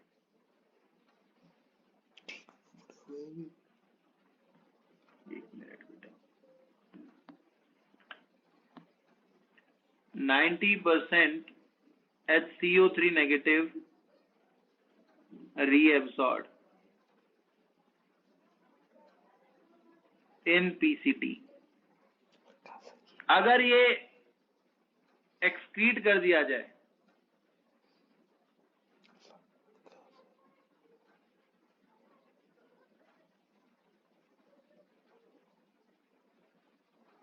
यहां पर too much excretion of HCO3 negative in urine, तो दैट इज एसिडोसिस कंडीशन. क्यों? क्योंकि अगर HCO3 नेगेटिव ज्यादा बाहर आ रहा है तो H पॉजिटिव आयन जो है वो सीक्रेट नहीं होगा, उसका सेलेक्टिव सीक्रेशन नहीं होगा. क्लियर बेटा? हाँ कि ना? बोलो भाई. यस सर, वो H2CO3 बना लेगा ना. बिल्कुल. चलिए आगे बढ़े. इसके बाद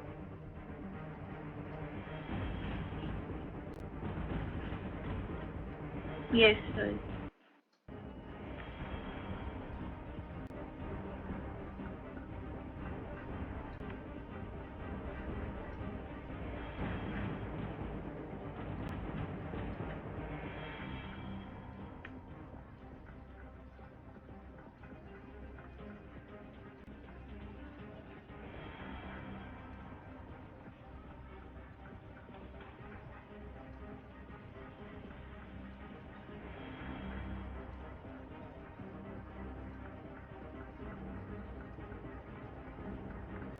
चलिए, then after come to the next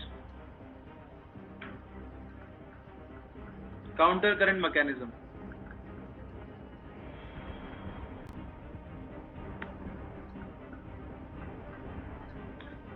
That is the mechanism to retain water in body and that occurs between loop of Henle and vasa recta के बीच होगा. Loop of Henley counter current multiplier होती है, जबकि वासा रेक्टा जो है वो counter current exchanger होती है.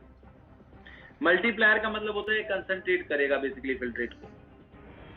असेंडिंग लिम्ब जो होता है वो एक्सट्रूड करता है ज्यादा सॉल्ट को मेडुला के अंदर टू कंसंट्रेट मोर फ्लूइड और filtrate. in descending limb of vasa recta.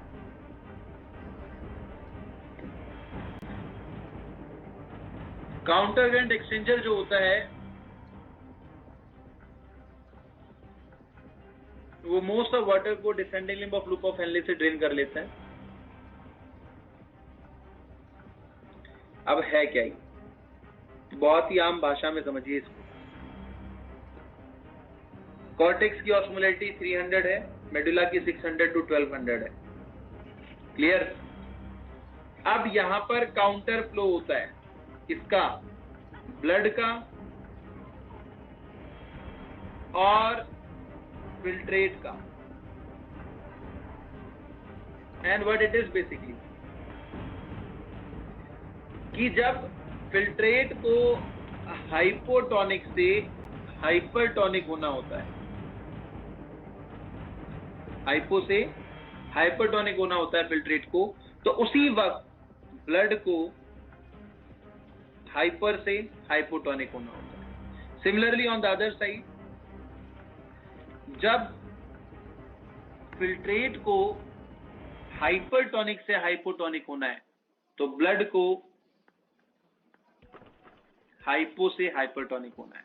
तो यहां पर जब सॉल्ट बाहर निकलता है तो ये वासा रेक्टा में ब्लड जो है इस सॉल्ट को एब्सॉर्ब कर लेता है, तो इसकी ऑस्मोलैरिटी जो है हाई हो जाएगी। लेकिन फिल्ट्रेट से सॉल्ट बाहर चला गया।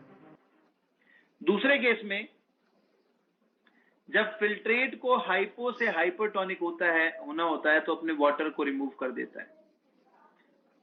उसी वक्त वासा रेक्टा को हाइपरटोनिक से हाइपोटोनिक होना है, यानी कि वो यहां पर इस वाटर को एब्सॉर्ब कर लेगा। दोनों ही केसेस के अंदर फिल्ट्रेट से मटेरियल निकल जाता है और दोनों ही केसेस के अंदर वासा रेक्टा में प्रेजेंट ब्लड जो होता है वो रीएब्सॉर्ब कर लेता है। यानी कि यहां पर नेफ्रॉन के अंदर जो फिल्ट्रेट प्रेजेंट है वो पहले अपने वाटर का लॉस कर देगा और उसके बाद वो अपने सॉल्ट का लॉस कर देगा, और वासा रेक्टा में जो ब्लड प्रेजेंट है वो पहले सॉल्ट गेन कर लेगा, बाद में वो वाटर को भी गेन कर लेगा। यानी कि आयनिक बैलेंस और वाटर रीअब्सॉर्प्शन दोनों यहां पर हो गया। तो काउंटर करंट फ्लो जो है वो हेल्प करता है यूरिन को कंसंट्रेट करने में और मैक्सिमम रीअब्सॉर्प्शन कराने में। हम यही बात कहते हैं कि जितना डीप लूप ऑफ हेनले होगा मेडुला में उतना ज्यादा यूरिन कंसंट्रेट करेगा, क्योंकि उससे रीअब्सॉर्प्शन उतना ही ज्यादा होगा। क्लियर है बेटा ये बात? कोई डाउट अगर इसमें किसी को है तो पूछ लो। इसके बाद हम पढ़ेंगे एनसीईआरटी की 2 लाइनें।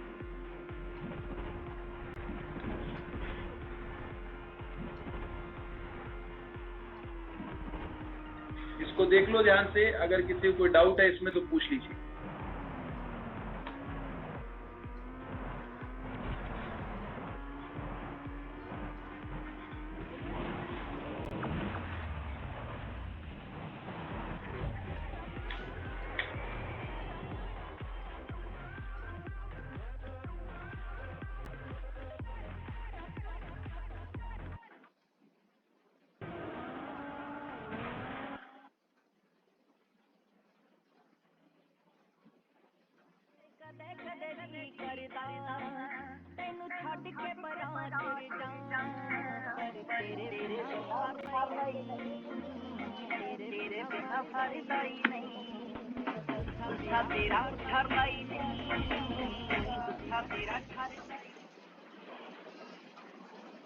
कोई डाउट बेटा किसी को?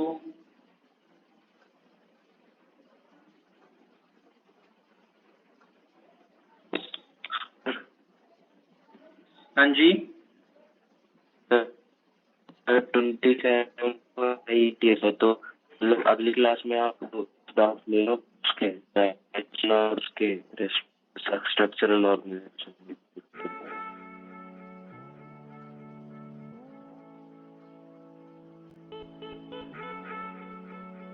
Okay Okay, no issue.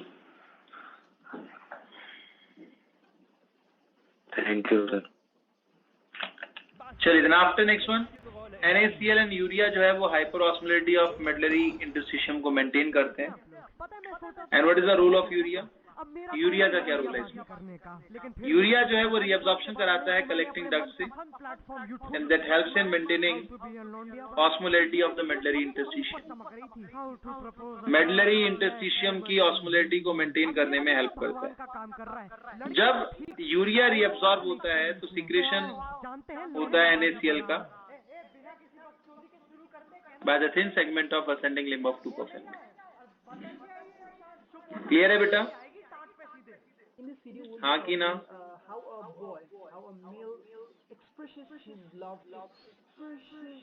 ये ज्यादा नहीं हो रहा है भाई, अगर मुंह उतारा तो पहले कर लिया भाई, वीडियो बनाना इतना क्या जरूरी है कि भाई मुंह बनाए? क्लियर है बेटा? गलत है ना, पहले मुंह बोलो भाई. वीडियो बना भाई, ये हर जगह से गलत है. चलिए तो आगे बढ़ते हैं. नेक्स्ट वन इज एक लड़का रेगुलेशन ऑफ किडनी फंक्शनिंग. यानी कि आंटी को प्रपोज करेगा भाई, मुझे इसके साथ गड़बड़ लग रही है, ये बंदा बलात्कारी रैपर के साथ तो नहीं है?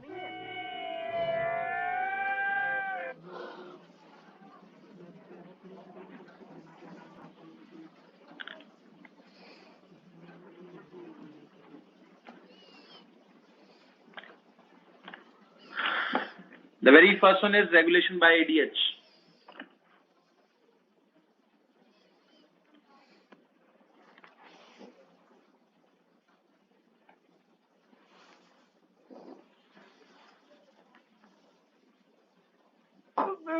ADH is antidiuretic hormone.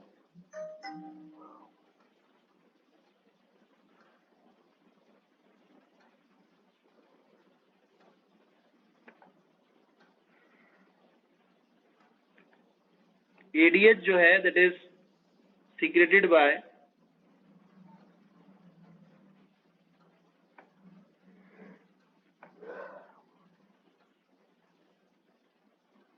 supraoptic nuclei.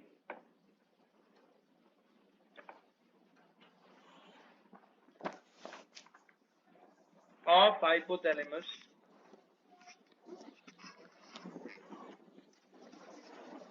in posterior lobe of pituitary.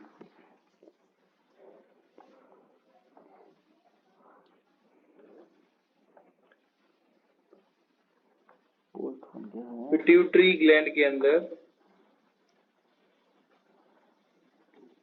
इसका सिक्रेशन होता है. That inhibits diuresis. डाईयूरेसिस का मतलब होता है यूरिन फॉर्मेशन को रोकना. तो ये यूरिन फॉर्मेशन को रोक देता है बेटा. कैसे काम करेगा ये?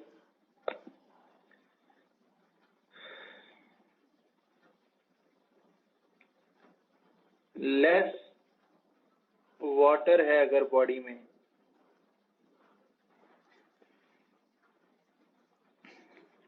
तो ब्लड का वॉल्यूम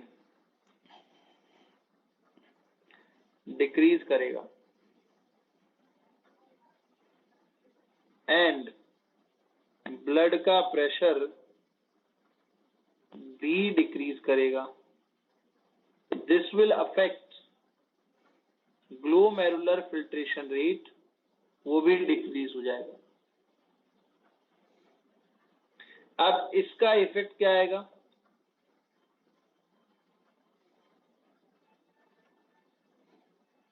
कि ब्लड की ऑस्मोलैरिटी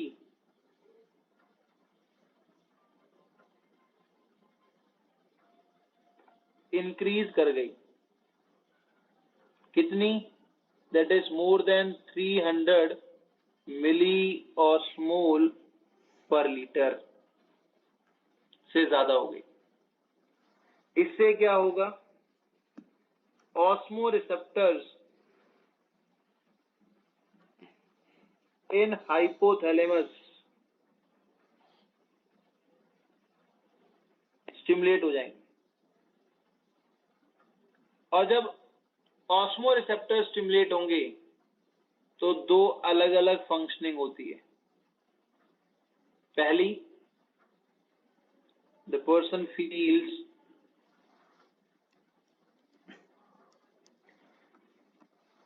thirsty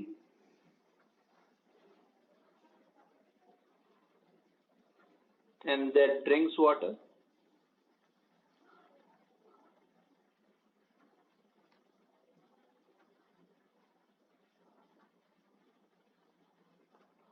दूसरी,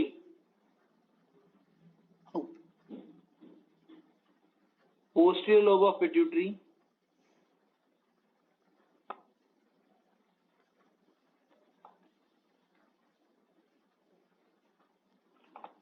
gland जो है that secretes ADH. ADH जो है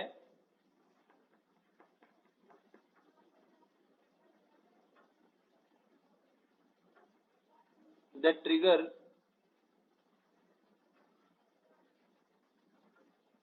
conditional reabsorption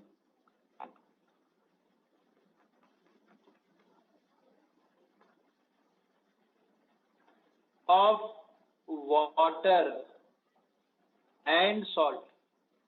सॉल्ट को क्यों रीअब्सॉर्ब करवाया बेटा इसने, साथ में कोई बताएगा? From later debut.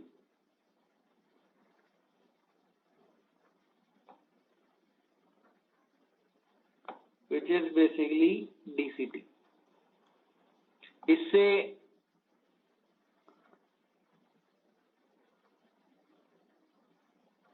सॉल्यूट की कंसंट्रेशन जो है वो डिक्रीज करेगी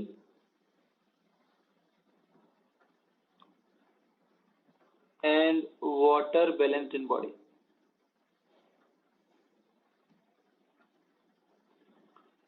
असल में वाटर जो है वो by the process of osmosis यहां पर आता है. इसके अलावा एक और काम करता है एडीएच, इसको दूसरा नाम दिया गया है vasopressin, that constrict blood vessels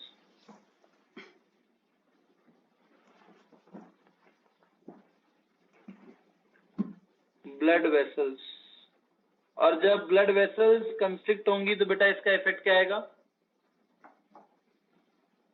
बताओ भाई? ब्लड प्रेशर इंक्रीज हो जाएगा.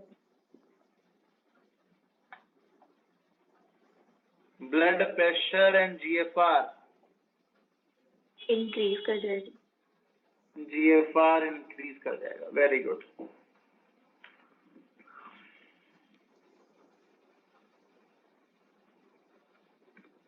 अब अगर डेफिशिएंसी ऑफ एडीएच हो तो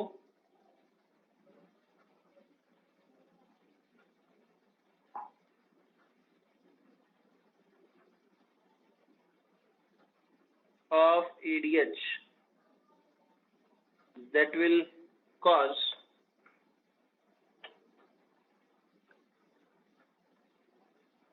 diabetes insipidus cause करती है.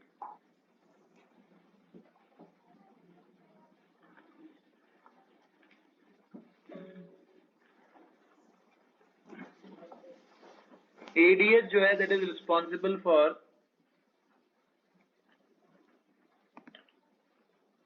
concentrating urine.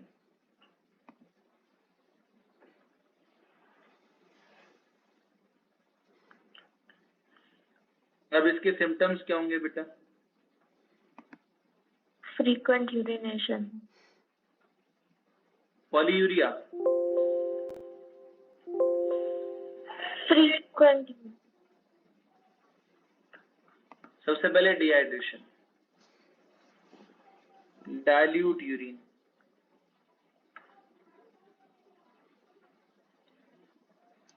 Intense thirst, dryness of lips and eyelid,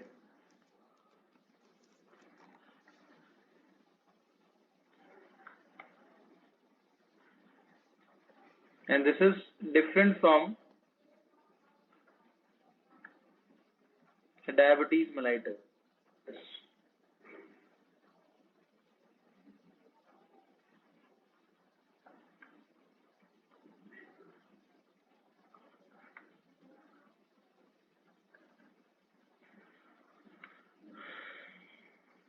क्योंकि डायबिटीज मेलाइटस की कंडीशन में टाइप 1 की अगर हम बात करें तो इस केस में डेफिशिएंसी ऑफ इंसुलिन हार्मोन होती है।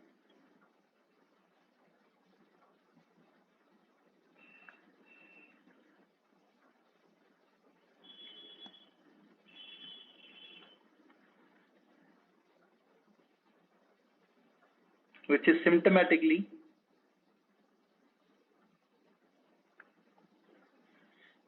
ब्लड ग्लूकोज बढ़ जाएगा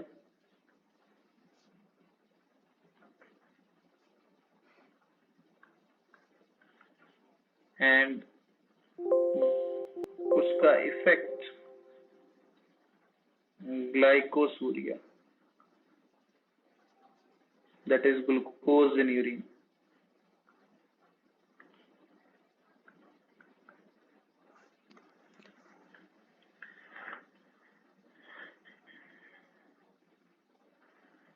Then after next one is control by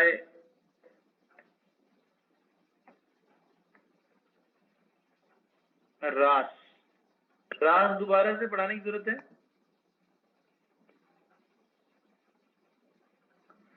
renin angiotensin aldosterone system, इसे दोबारा से पढ़ाने की जरूरत है बेटा? जल्दी से बताओ। No sir. No sir.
चलिए, then after the next one is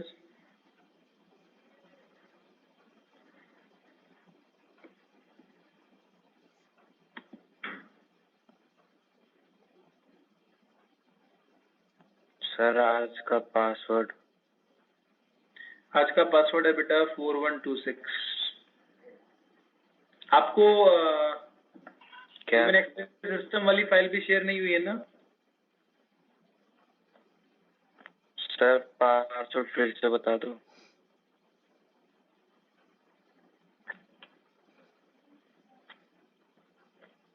okay sir, thank you. The last one is regulation by atrial natriuretic factor.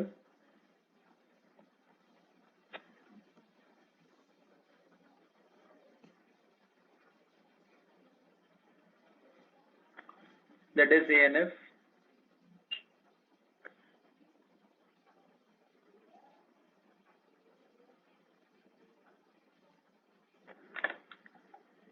अगर इंक्रीज होता है ब्लड वॉल्यूम में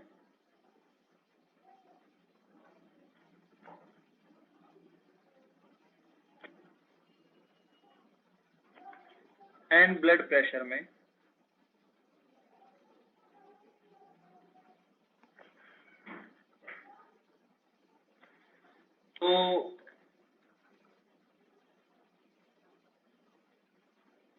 stretched only wall of atrium of heart,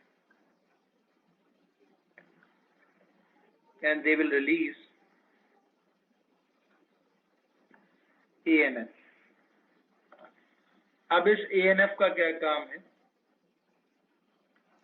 That inhibits RAS.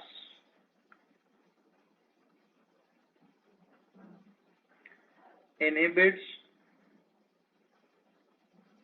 renin release.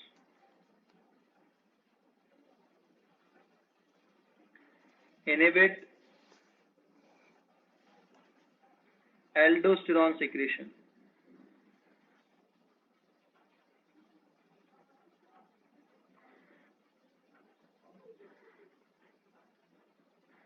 Inhibit reabsorption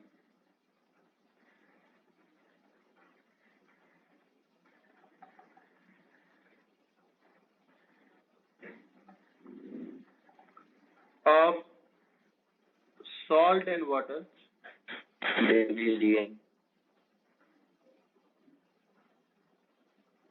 from collecting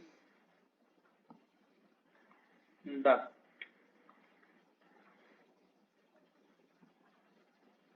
And one more.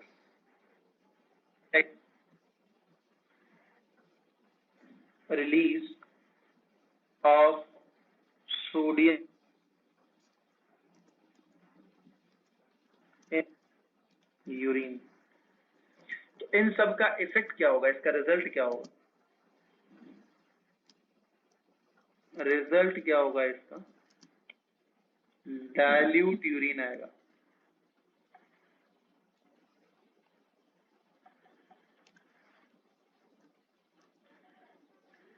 Blood volume decrease करेगा, blood pressure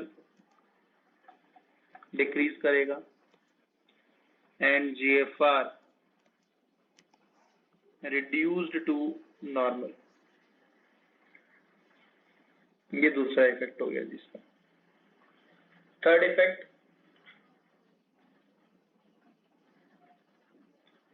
excretion of excessive sodium ion. Clear? Sir vasodilation के लिए responsible होगा ना? हाँ, vasodilation के लिए responsible होगा बेटा. नेक्स्ट पॉइंट वही है.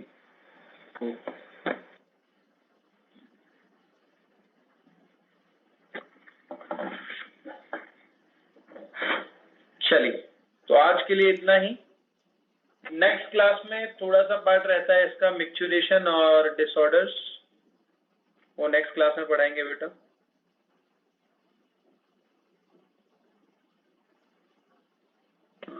Thank you sir. Thank you sir. Thank you बेटा, थैंक यू.